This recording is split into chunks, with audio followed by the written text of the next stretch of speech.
बाबूजी ये पहले समय के गीत हो, यह भोजपुरी गीत अपने जमाने के गीत हो। आई हमारे पूजनीय गुरु जी का भी बहुत फेवरेट गीत हो।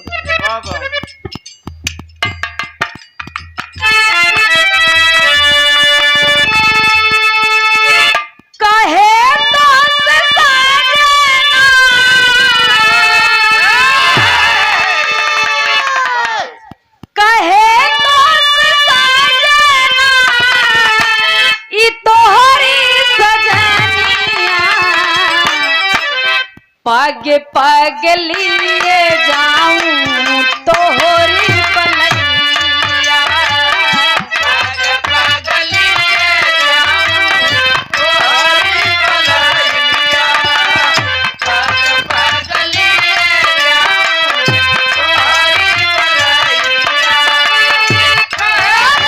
पागे लिए जाऊं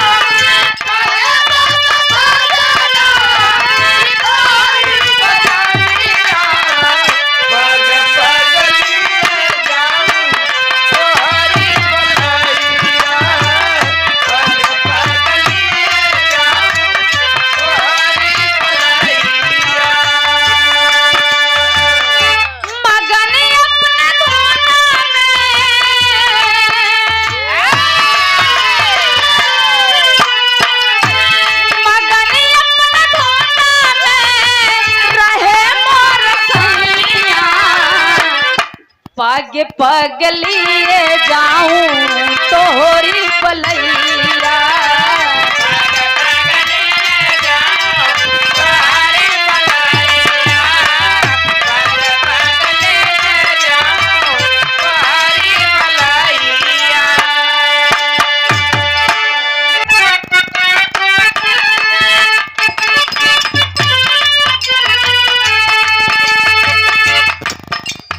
बदरिया से बरसूं घटा बन के बदरिया से घटा बन के बदरिया से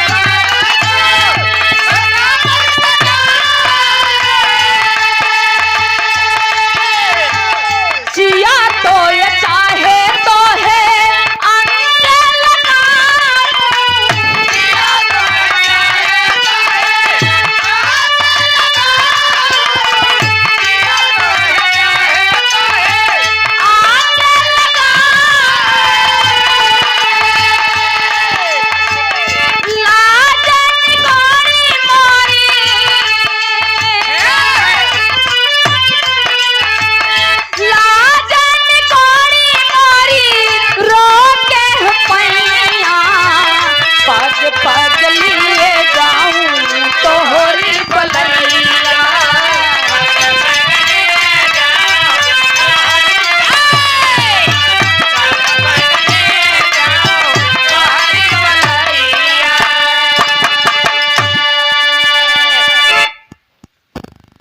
पहले के बाबू भोजपुरी गीत हो, यह अपने जमाने का गीत रही ही, यह खूब चर्चा में गीत चलत रही बाबू।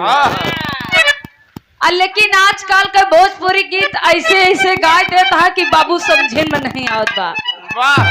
अब एक जगह आई बिरादरी में बाबू नाच होत रही है, नाच होत रही तो लड़किया बिटिया बने माई से कहत बा कि ए माई, हाँ ए माई कहतु तो जाइत अहिराना में नाच होत बा देखी आई, काहे ना बिटिया मत जा, आजकल का जुग जमाना ठीक नहीं बा, तू मत जा। तो बिटिया काहे जिद्दिया कहा नहीं माई जाब तो जाब।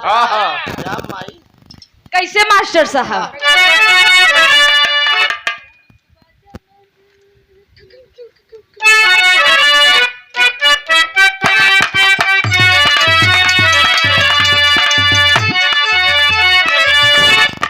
यह हो मास्टर साहब अपने माई से बतावत बा लड़की का बताऊला? अरे हुड़क बाजा बाजला दे तो लवंडा नाचला हम नाच देखे जाए, हुड़क बाजा बाजला दे तो लवंडा नाचला हम नाच देखे जाए, मैरे या हीरा नावा हम नाच दे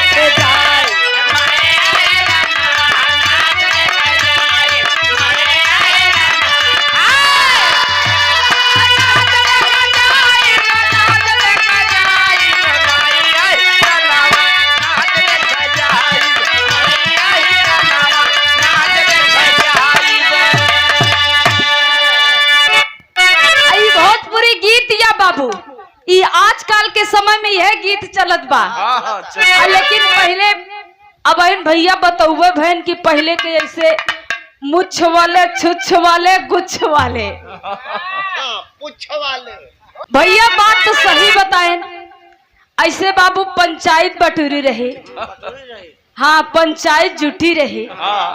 तो वही में बाबू वो चौकीदारों रहे मुखिया रहे हैं, सब जुटा है। आपस में बात होती है, कहन बड़का आया है सब जने मोछा ले लेके। अच्छा हिया पंचायत करे आया है, पहले अपने घरे के पंचायत कैला है। कहन का कहन एक बात पूछी, कहाँ पूछा, कहा तुम मोछा धई के घरे आया है कि लेके आया है। तो हम से एक जने बोलन कि भैया हम मोछा घरे धई के आए हैं।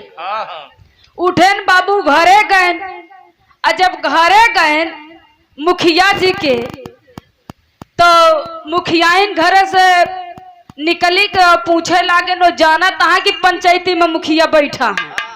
लेकिन पूछे लागे कि भैया मुखिया साहेब कहाँ गए, पानी दाना नहीं पूछी कभी जी। कहा कि मुखिया कहाँ गए, कहने रहे महारानी गढ़वो से हमार जीव उबगा है।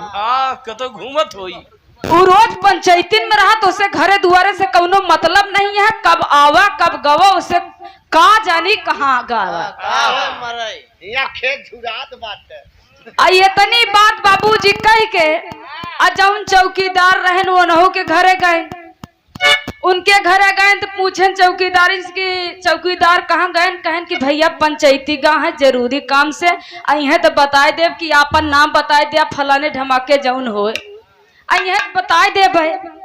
तो कहें कि पानी दाना कैलिया बैठा और ले आई पानी दाना ले आई कराए दी चौकीदारी। ओकरे बाद मुखियों के घरे से चौकीदारों से घरे गए तो मुखिया साहब से कहें तू मोछा धाई के आया है कि लाई के, कहन धाई के आए है। कहन मोछा धाई के नहीं आया है, मोछा लाई के आया है। मोछा तो धाई के आया है चौकीदार। कहा कैसे, कहन तोरे घरे घर है तोहार मेहरारू तो वैसे ऐसे हमका भजन सुनाई दीस। तो ये मोछा रखाए से मतलब कौनो नहीं निकला। अब वैसे एक थी मेहरारू बाबू हमन एक बस रही, वही बसी पे कभी मेहरारू बैठी रही। हाँ बसिया में कहू मेहरारू बैठी रही वही बसिया में बाबू। और अधमरियो मनई अब बूढ़ो मनई, हाँ मतलब कि आधी उम्र का है। बात सही कहता है। प्रतापगढ़ के भैया भाषा आवा इलाहाबाद प्रतापगढ़ के आप सब समझाता है जेका समझेगा चाहिए। नहीं हाँ मेहरुआ यठी रहे है आधी उम्र के मतलब कि अब तनी कोट कुमली 50 में रही 40 बरस के रही औरतिया।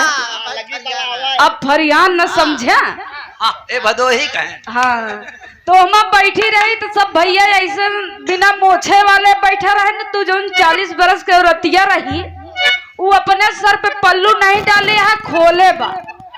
और जब एक ठीक मनई बढ़िया से मोछ रखाए बढ़िया पहलवान की नहीं बसे पे चढ़ा तो देखी जब वो औरतिया तो जल्दी से घूंघूट काढ़े लाग तो सब कहा कि बाप रे बाप अबे ताई तिये बूढ़ा जाऊं नहा मुंह खोले रही कपार खोल के आवत यहाँ इतनी दूर से अया बहन काब हुआ कि एक हाथ के घूंघूट काढ़ ली। कहा जानत यह अबे ताई ते हम जितना जने बैठा रहे सब अपने सबके बराबरी में बैठा रहे, हमरे सबकी नहीं रहे न। कहे नू कैसे, कहा कि यह बहन ते एक गाड़ी पे मर्द चढ़ा यही बारे मुंह मूंद ली। कहे कैसे, कहे जौन मोछ रखाए है।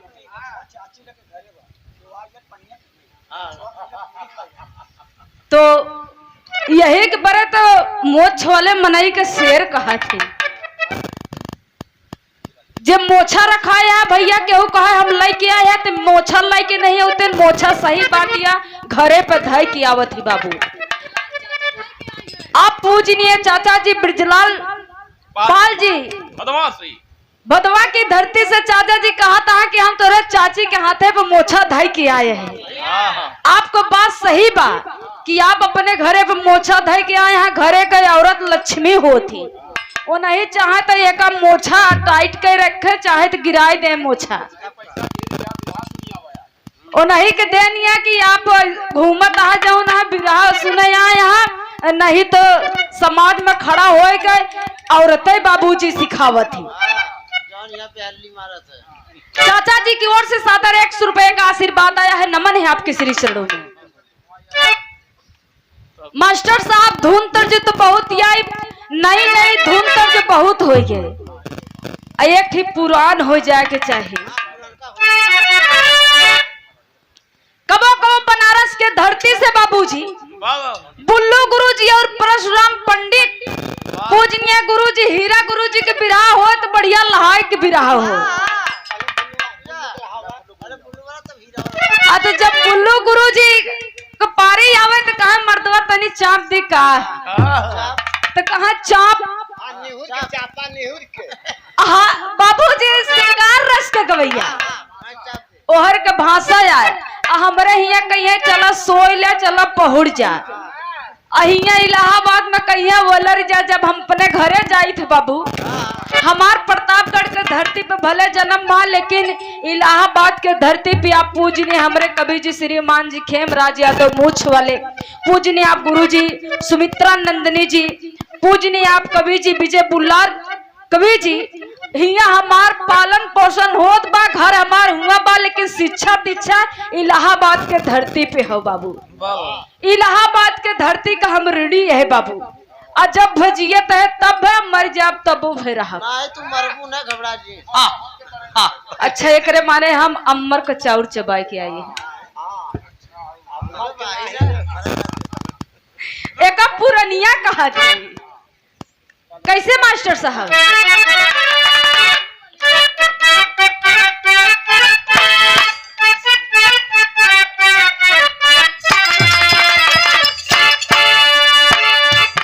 एक बुल्लू गुरुजी का भाई, अरे लाल लाल ओठावा से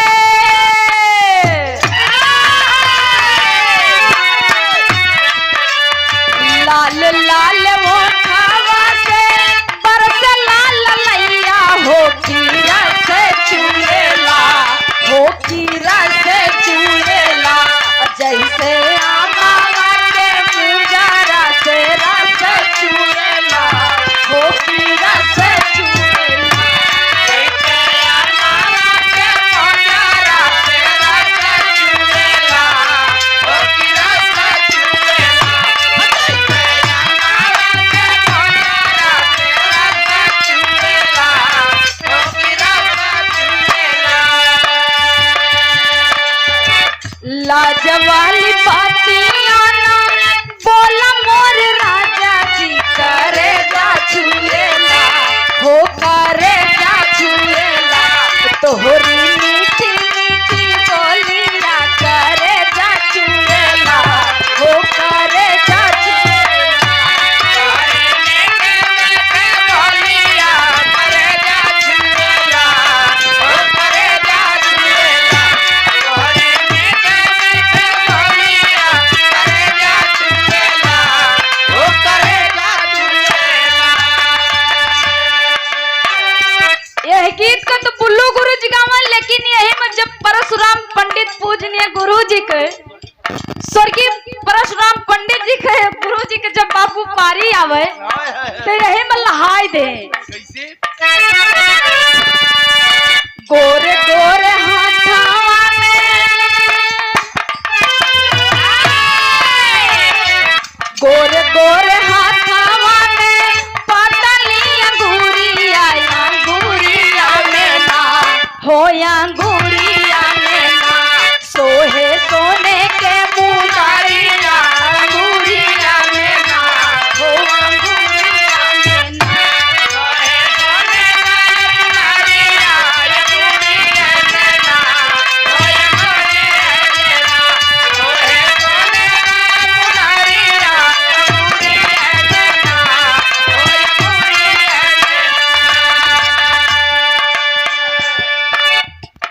ई तो परशुराम पंडित गुरु जी के रहन बाबू, लेकिन जब हीरा गुरु जी के पारी आवे मास्टर साहब तो ऐसन गावे की ऐसे दरहिन खड़ा रहे न शरीर हिले, करताल बजावे तो बाबू सिर्फ इतना कलाई हिले। हथवा हिले, एक कलैया पूरा हथवा न हिले। अब कैसे मास्टर साहब? तो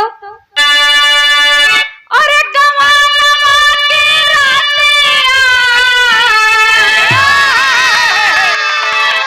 अरे गवानवा के रातिया, गवानवा के रातिया बड़ा नीक लागे हो गवानवा की रातिया।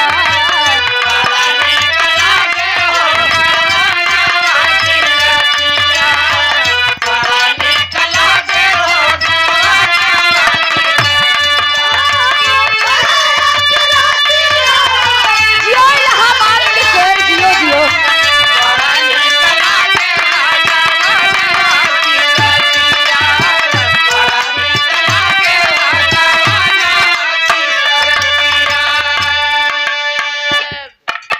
ये निर्गुणी भाव है बाबू। यही में एक लाइन और गाँव है। अरे खटिया नहीं बोलेली,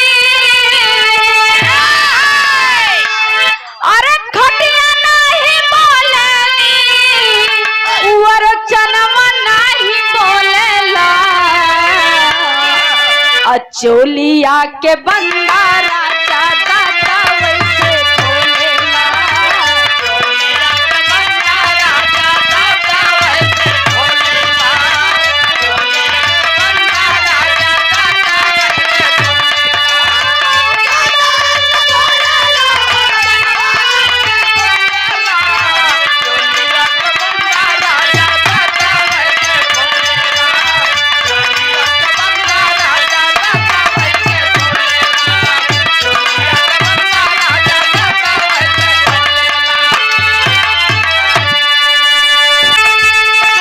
दूध की कटोरिया में रतिया नहैली,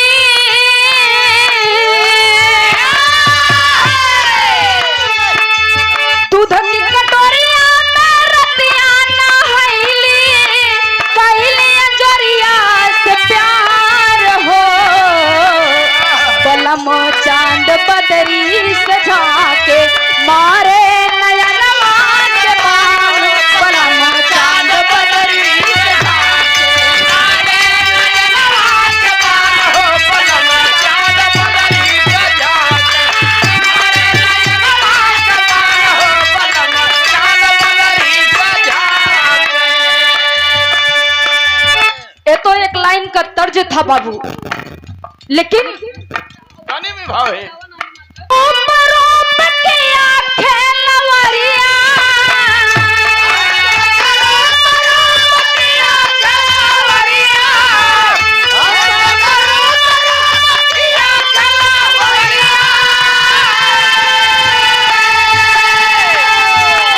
हंस स्वरूप रूप किया खेलवरिया, फूल भयल सहले ससतिया, विपतिया में कोई नहीं अपना, भोग बदे मिलल बाबूरतिया, विपतिया में कोई नहीं अपना, भोग बदे मिलल बाबूरतिया, विपतिया में कोई नहीं अपना, भोग बदे मिलल बाबूरतिया, विपतिया में कोई नहीं अपना। हंस स्वरूप रूप किया खेलवरिया, हंस ए आत्मा ए परमात्मा में जुड़ी है बाबू। परमात्मा की एक बूंद गिर पड़ी भूल से बाबू, सहले ससतिया विपतिया में कोई नहीं अपना। वाले भैया ए हंस स्वरूप बाबू, एक परमात्मा ए आत्मा से जुड़ी है, ए आत्मा परमात्मा में जुड़ी है, बाबा। और परमात्मा से एक बूंद जब गिर पड़ी बाबू, और जब हिया आए तो हिया का नजारा देख के भूल भइल ससतिया, भूल भइल सहले ससतिया, विपतिया में कोई नहीं अपना, भोगे बदे मिलल बा मूर्तिया, विपतिया में कोई नहीं अपना। जब हुआ से परमात्मा से एक बूंद गिरी है धरती पे बाबू, तई मूरत जब गिरी ती भोगे बदे मिली। हिया का नजारा जब देख कर हिया का तो सब कुछ देख के वाह ये जो खुशी होएगा कि हिया हमका ठीक बा, जब ही मुहूर्त मिल गए, जब हिया दुख पड़ा, विपत्तिया में कोई नहीं, अपना ये सासतमय जब पड़ गए शरीर बाबू, तब परमात्मा को याद कर रहा है। वाह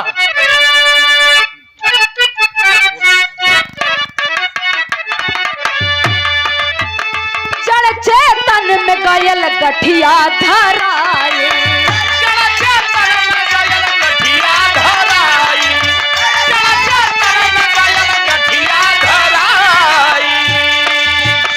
शाश्वत से नश्वरी जीवन कहाइल,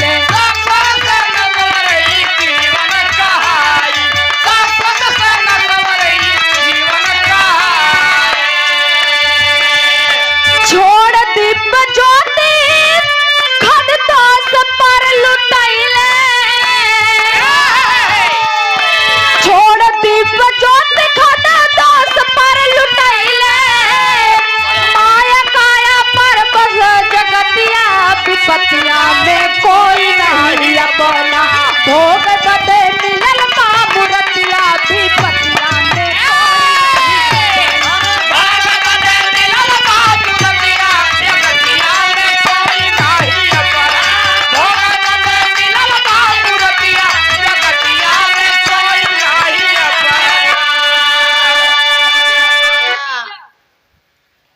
पूजनीय बड़े भैया जी राजेश पाल जी की, आप पूजनीय जीजा जी, आपकी ओर से सादर 51 रुपए का आशीर्वाद आया है। चरण छू के पहले के प्रणाम करती हूँ, नमन है आपके श्री चरणों में।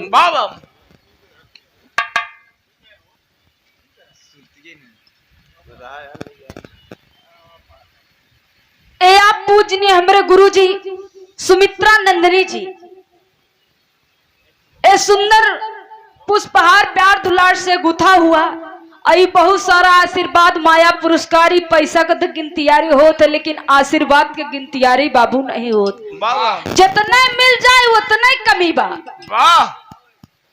आप पूजनीय गुरु जी के श्री चरणों में नमन करती हूँ, प्रणाम करती हूँ। भगवान हमारे इतने बड़ी किस्मत परिवार बा बाबू कि ऐसा हमका परिवार मिला है, ऐसा हमका गुरु मिला है। आपके श्री चरणों में मैं नमन करती हूँ, प्रणाम करती हूँ, आशीर्वाद की इच्छा रखती हूँ।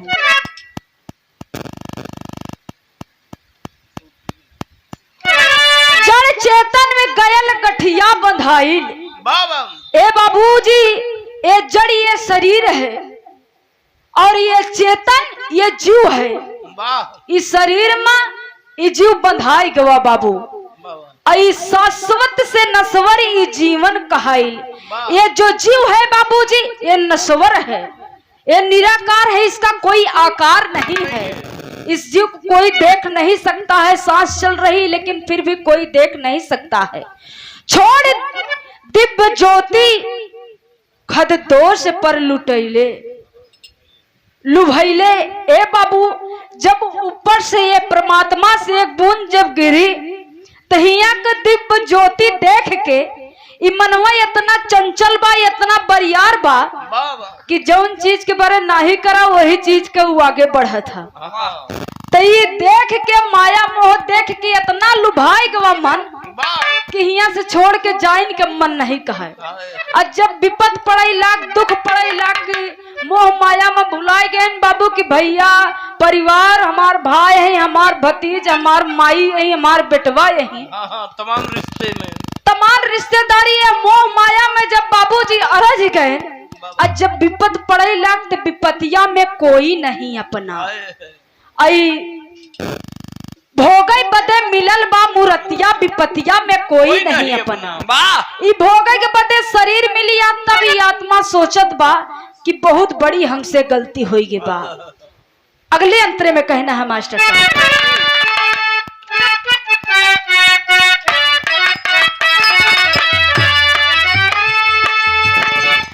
ममता की क्षमता में समता नहीं है,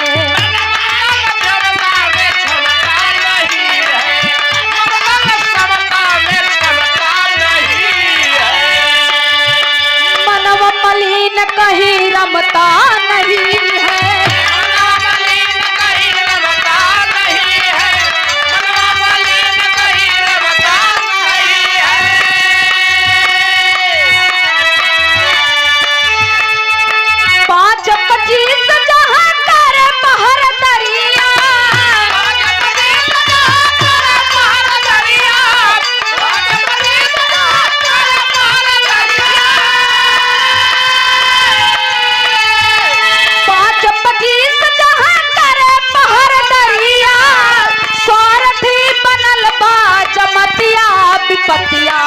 कोई नहीं अपना भोग बदे मिलल बासुरतिया विपतिया में कोई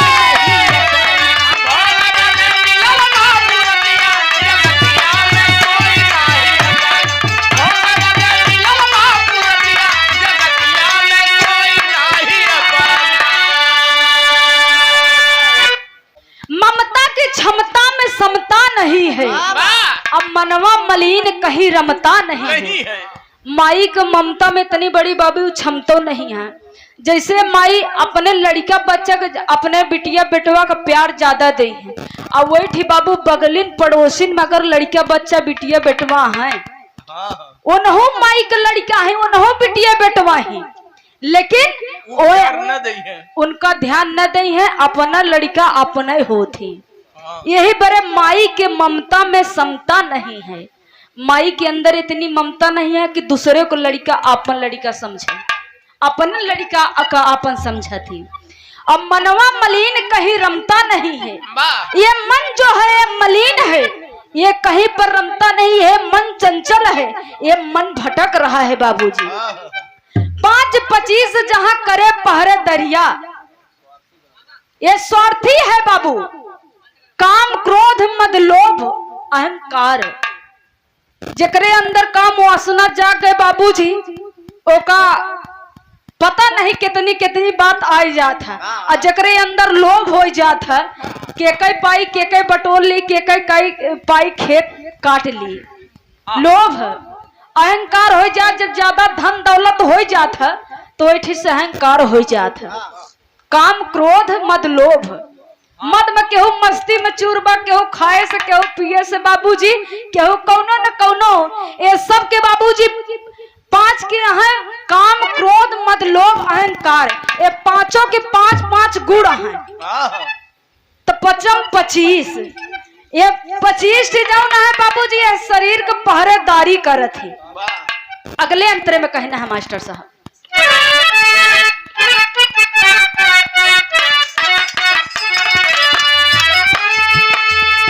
भंवर गुफा बीच अमीर से धारा,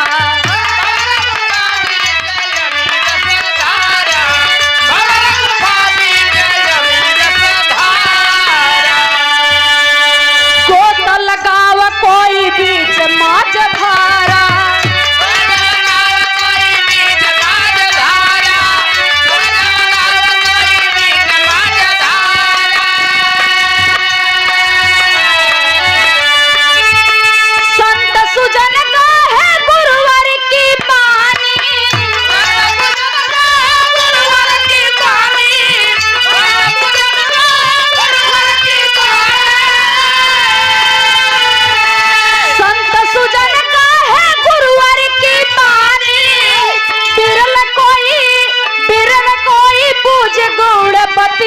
विपतिया में कोई नहीं अपना भोग बाद मिलन बासुरतिया विपतिया में कोई नहीं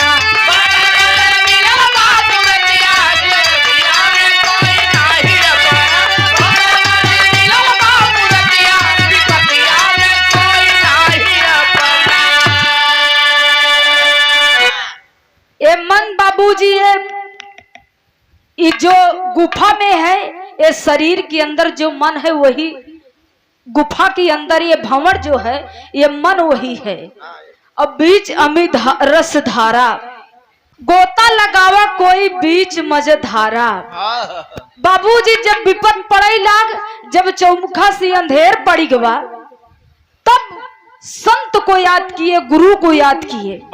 संत सुजन गहे गुरुवर की वाणी, अब बिरले कोई बूझे गुड़ बतिया विपतिया में कोई नहीं अपना। जब केहू नहीं भवा तो गुरु से ज्ञान ले गए बाबूजी, तो हो से ज्ञान हो गवा। आखिरी में कहना है मास्टर साहब,